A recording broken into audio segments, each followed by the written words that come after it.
বাড়িতে পুজো আচ্ছা থাকলে কতই না ভালো লাগে বলো। শুধু আমার বাড়ি কেন, প্রত্যেকটা বাড়িতে লাইটে সেজে উঠে কি ভালো লাগে।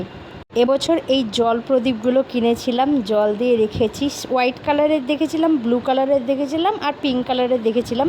তাই আমি আমার বাড়ির জন্য এই পিঙ্ক কালারটা চয়েস করে নিয়ে এসে জল দিয়ে সাজিয়ে রেখে দিয়েছি। আর দেখতে পাচ্ছ বাড়ির আনাচে কানাচে চারিদিকে মোমবাতি দিয়ে দিয়েছিলাম। খুব ভালো লাগে, মানে সারা বছর যদি এইভাবে জ্বালানো যায় এর থেকে আনন্দের আর কিছু হয় না। আমার তো বেশ ভালো লাগে, সারা বছর মনে হয় এইভাবে সাজাই। তোমাদেরও কি ভালো লাগে সারা বছর এইভাবে সাজাতে? নিজের বাড়িটাকে এত সুন্দর করে রোজ রোজ সাজাতে সবারই ভালো লাগে, কিন্তু রোজ রোজ কি আর ভাল লাগে? মানে সাজালে সবাই বলবে বাবা কি আছে কি আজকে সাজিয়েছো এত। তাই রোজ রোজ তো ঘর দরে এইভাবে আলো দিয়ে সাজানো হয় না। পুজো আচ্ছার দিনে একটু আধটু সাজানো হয়, তখন আর কেউ কিছু বলে না, কারণ জানে পুজো আচ্ছার দিনে সবার বাড়িতে বাড়িতে এইভাবে সাজানো হয়। তা আমার বাড়িটাকে এত সুন্দরভাবে বাড়ি সিঁড়ি এত সুন্দরভাবে সাজিয়েছি, দেখতে পাচ্ছ মোমবাতি দিয়ে।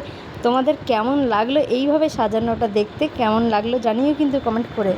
তোমরাও কি তোমাদের বাড়িটা এইভাবে সাজিয়ে